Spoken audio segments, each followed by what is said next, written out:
So this is the first in a 3-part series for Nutrition Month, and so we're going to start today. We're going to do breakfast, lunch, and dinner over the next 3 Mondays. So today we're going to talk about breakfast, and after we'll do a little demonstration for some healthy breakfast ideas and fun stuff for you to eat for lunch. So we're going to start with this, breaking the fast, which is obviously what breakfast is. So let's start with a little true-false questions. All right, true or false? Eating breakfast, first one, makes you feel more energized. Raise your hand if that's true. All right, raise your hand if that's false. No? Okay. How about improves concentration and focus? Raise your hand if that's true. Okay. Anyone think that's false? How about controls weight? True? False? Boosts metabolism. True? False? Lowers bad cholesterol. This is all stuff that has been purported. If you put in Google the importance of breakfast, these are some of the things that come up. So lowers bad cholesterol. True? False? Improves mood. True? Improves memory. True? How many think it's false about improving your memory? How about is a great source of nutrients? True?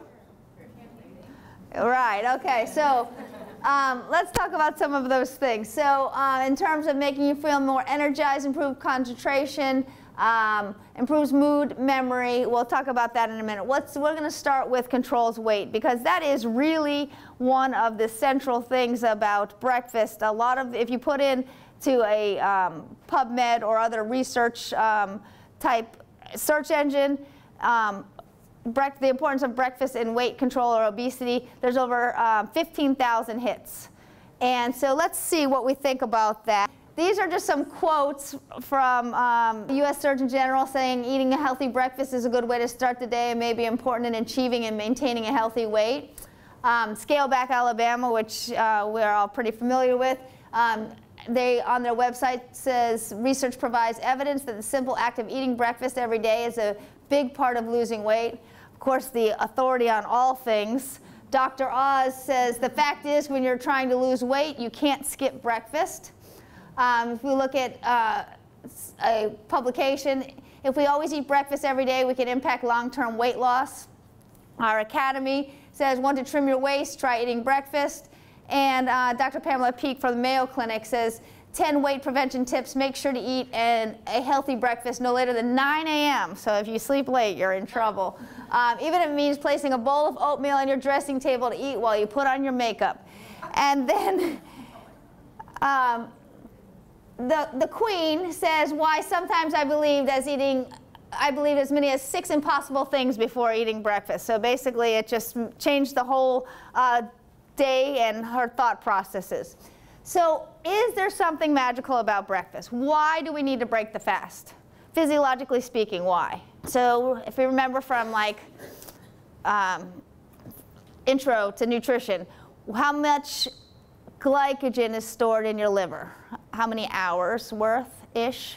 So it's about 6 to 8 hours worth. It's 500 grams, so it's 6 to 8 hours. So breaking the fast is because your liver stores about enough glycogen to have you maintain your basic processes for 6 to 8 hours. So if you sleep 8 hours, which I want to find that person that actually gets to sleep 8 hours so I can beat them up.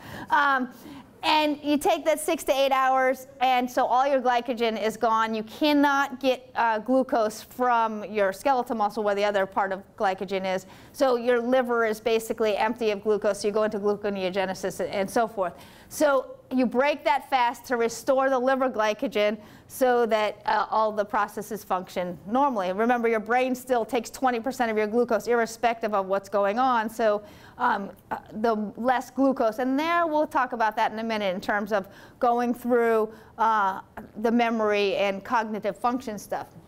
But we've always heard breakfast is the most important meal of the day, and that's the reason. It says, this one, don't skip breakfast. Weight loss meals planned for the most important meal of the day. But then we're starting to see more stuff more recently talking about breakfast is not the most important meal of the day. Everything you ever knew was wrong. And just questioning that. And again, as I said, if you look at a search engine, there is numerous studies that suggest for and against breakfast being the most important meal of the day, most of it targeted towards weight loss. So what do we see in terms of weight loss?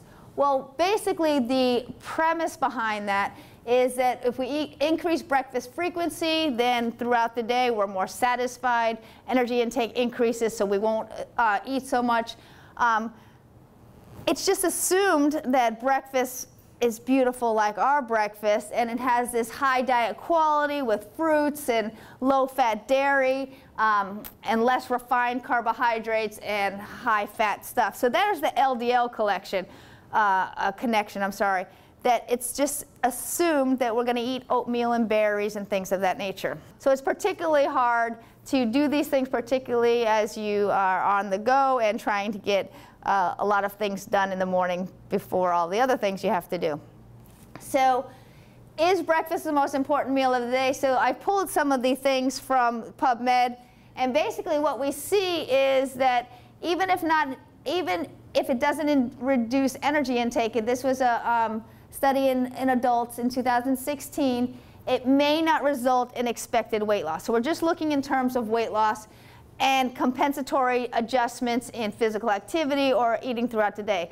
So it's assumed that if we eat breakfast, then we won't overeat at lunch. Clearly, as eating is a social, environmental construct, it doesn't necessarily work that way. But specifically, they showed that lean and obese adults did experience less energy during the morning when remained in a fasted state than if they ate breakfast. So it doesn't necessarily mean that you compensate at lunch. You may not eat breakfast, and the difference in compensation at lunch is less than 200 calories typically. So if you think about that in terms of breakfast, 500 to 600 calorie breakfast, and then your normal lunch, you're still in. So that's part of the reason that in adults it doesn't seem to be feed forward in terms of obesity, either in lean or in weight control, either in lean or obese adults. How about kids? Well, so they did this randomized cluster trial, a clinical trial in urban school-age children, and they used a classroom initiative to get them breakfast. And what was shown that the breakfast in the classroom, so they actually provided breakfast in the classroom instead of the National School Breakfast Program, they came into the schools and into the classroom and gave the schools that were participating in the school breakfast program, they gave the kids the breakfast in their classroom. And it did not affect overweight and obesity, but actually it had an unintended consequences of increasing prevalence of obesity because they added a meal to these kids that wouldn't typically get it. Low SES, so they were eating the school lunch, so their meals didn't change throughout the day, except now they just had an additional 500 calories. So in terms of obesity, childhood obesity, adult obesity, weight loss and weight maintenance in general, it does not seem to have an effect. Now, if you look at meta-analysis across kids, you see that it doesn't have an effect typically in young kids. So in infants, there's zero effect, zero, because how many infants skip breakfast?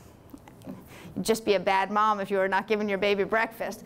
And then up to 2. So then they start to go to daycare, and the increase in breakfast skipping in those kids, 3 to 7-year-old, is 5–7%.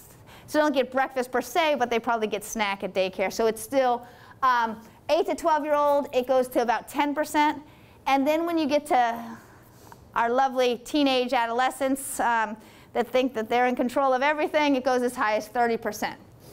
If you look at the obesity prevalence, you see very similar.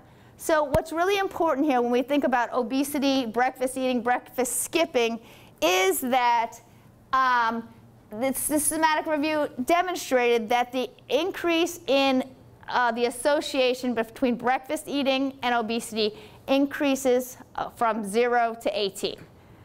Also, at the same time, you're increasing in obesity from 0 to 18. Are they related or are they not? Well, we want to say they are because breakfast is the most important meal of the day. And if we give kids breakfast, then they have all the nutrients and all these things, except it's not that simple. It's just a simple association, and there's no causality. We know that kids get obese in general as they enter into teenage years, and we know the kids start skipping breakfast more. So while there's an association, there's no causation there. We really are not clear on that. However, we see that kids that eat better in general have higher diet quality and skip less meals throughout the day are less likely to be obese. Whether or not that is associated with breakfast, we're not entirely clear.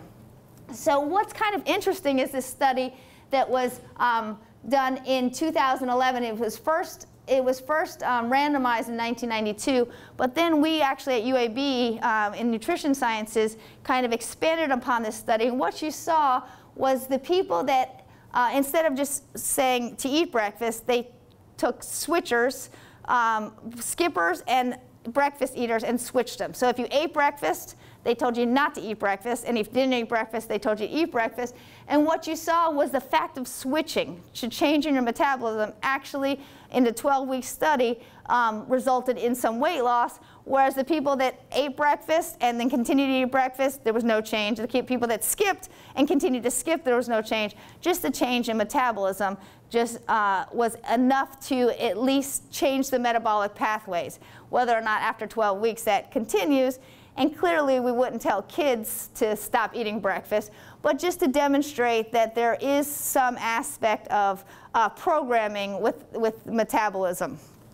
The other questions were more associated with academic performance, with memory, with things of that nature. So is breakfast more than breaking the fast? Is it actually brain food? Well, I told you your brain takes 20% of your glucose. Whether or not it's available or not, you're going to go into gluconeogenesis, and that aspect. So the brain, of course, will start using ketones. The brain's going to get the food that it needs.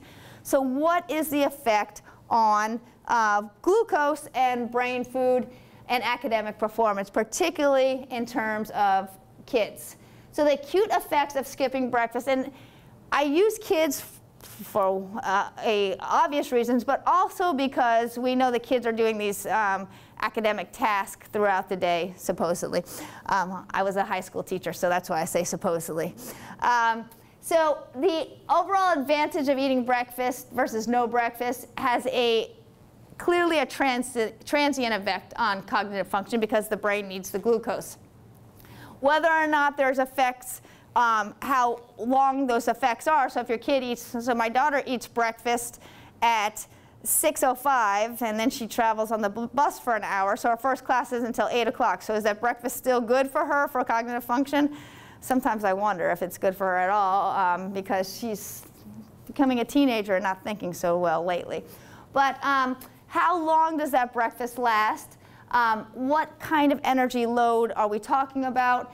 And what are the specific effects in terms of attention, memory, and executive function? And I would like to say that my trainee, Emily, is working with Dr. Sylvia Mrugh in psychology to actually study this in middle schools in Birmingham area. They have 300 kids that are going to study in 6th, 7th, and 8th grade, the worst middle school years, to look at academic performance and behavior, and look at breakfast as well as other contexts in terms of lunch eating and how food affects cognitive function, behavior, memory, and that stuff in the middle school kids. What we really see is if the kids are malnourished or undernourished, then all of these things are beneficial. So it doesn't matter how much they eat, when they eat. If they're undernourished, then just a little bit of food in the morning prior to any type of academic task, it is improved. But overall, what we see, this was done in the UK, and they did a crossover, so they actually took breakfast away from these kids and tested them. We can do different things, a little different IRB there, I guess. 12 to 15-year-olds, and so they had breakfast upon entering school or not breakfast upon entering school, and clearly the mean intake was about 500 calories. Clearly the academic performance, the maintenance of performance drastically decreased when they took breakfast away from these kids. Here's another one in 2013, also in the UK, and similarly they just look at breakfast skippers. And in terms of the effect of performance, so they gave them a test with breakfast and without, and performance also declined. So clearly there is an effect of breaking the fast for academic performance in kids. And this is a meta-analysis, a systematic review done in 2016. And tasks requiring attention, executive function, and memory were facilitated more reliably if kids had breakfast. However, these are acute effects, so we don't know what happens over time. We don't know if the kids ate breakfast that day, or they, what the overall context of their breakfast consumption was. Also looking at the type of breakfast, we talked about the type of nutrients. Well, we want to suggest that breakfast, we think about breakfast in terms of oatmeal and waffles and eggs, and also bacon and things of that nature that may not be cholesterol lowering, but the nutrients available would be better than something like just a sugar sweetened ready to eat cereal. So in this study they looked at the systematic review, the overall types of food. If there was an advantage if you had a lower GI or glycemic load, glycemic index, and pretty much the majority of the studies found no effect. And that also is associated with a weight control, really no effect because of the different context of what the overall environment of the person is. So high carbohydrate versus protein, there was really no effect. Just eating breakfast in terms of academic performance, irrespective of the quality, appears to improve cognitive performance in kids.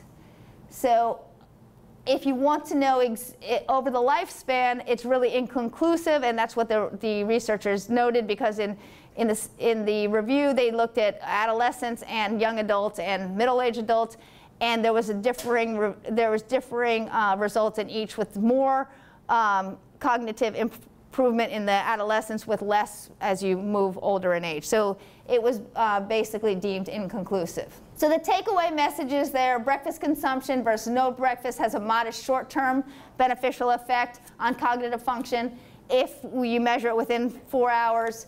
Habitual breakfast consumption, it seems to be more closely related to positive academic performance. Again, these are biased a little bit because different home environments, different socioeconomic effects, and they don't adjust for that in these studies. Breakfast eaters are associated with better performance, and the findings need to be treated with caution until they're supported by further observational studies or well-controlled RCTs to verify what's really going on. So with all that information, let's go ahead and break the fast. Hopefully you haven't been fasting too long, but we made fast break tacos we're going to make. This is my Charlie cart. It's a mobile kitchen on wheels. What we really typically do with the cart is bring it into classrooms, and it's experiential learning. There's all kinds of cutting boards and things that pull out, and knives, and all of these things to chop and smush and cook. So we didn't want to make you work too hard. So we did it for you. Well, my trainees did it for you.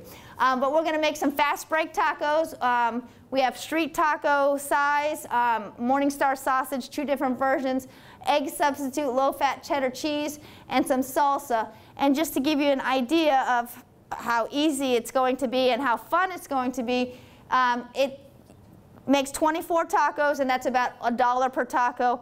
The expensive thing is the Morningstar. I don't know why it's so expensive for not real protein, but vegetable protein is expensive.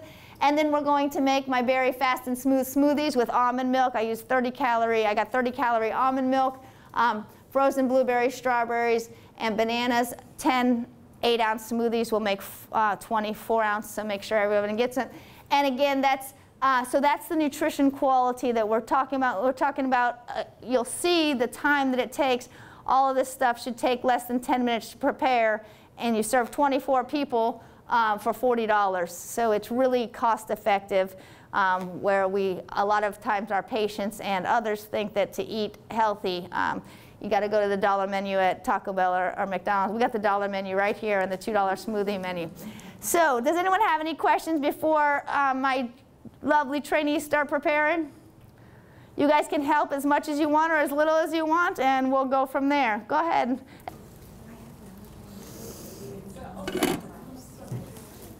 The other thing, you can add peanut butter, but I didn't know about any allergies, and although I put peanut butter in everything, I didn't get peanut butter for you guys today.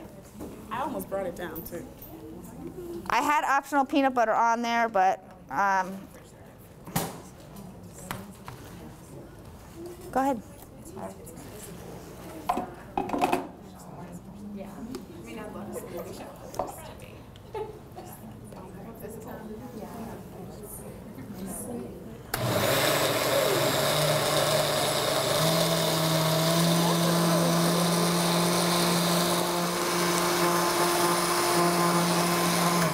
Some cheesy eggs.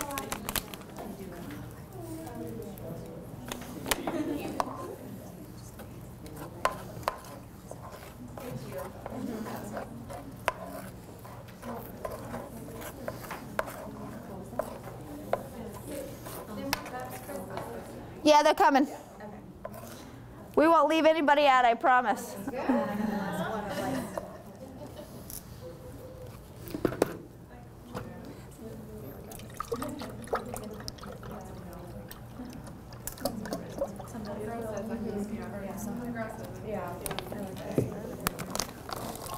Do we need any more cups? Does everybody back row needs cups?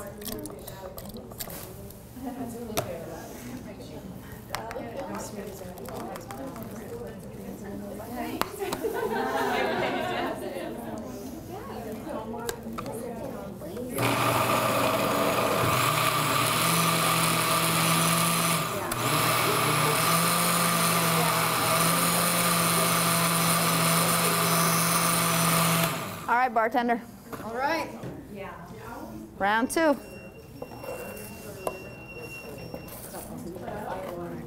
And then if, actually we'll wait till Emily serves everybody. And then we'll just have everyone come up. Okay. We'll leave these on there too. Actually, I'm gonna. Does anybody not want me to put sausage in their eggs? It's fake sausage. It's not pork. I gave my daughter turkey bacon last week, and she's like, "Oh, real bacon! I never had real bacon." I'm like, "Still never had real bacon." I love real bacon. You guys like the smoothies?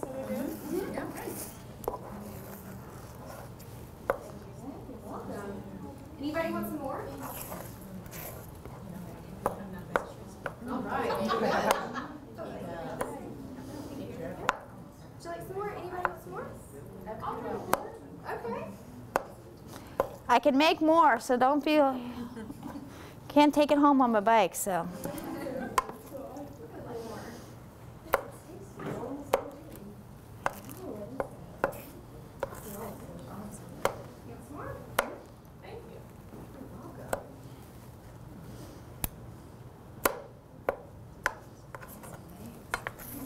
Anybody want some more?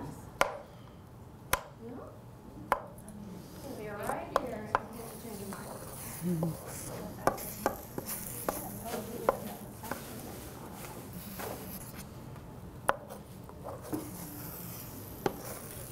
Have you guys had Morningstar sausage before? See, people think it's new. I was eating it when I was like, my parents decided they were going to be vegetarian when I was 6, and all they had was these patties. And so that was a long time. Well, it was almost 40 years ago, so they're not new, but all these new kinds. These pizza basil burgers and barbecue chicken. Those are all new. That smell good. I think they improved their recipe because it wasn't good when I first tried it. But they taste a whole lot better now.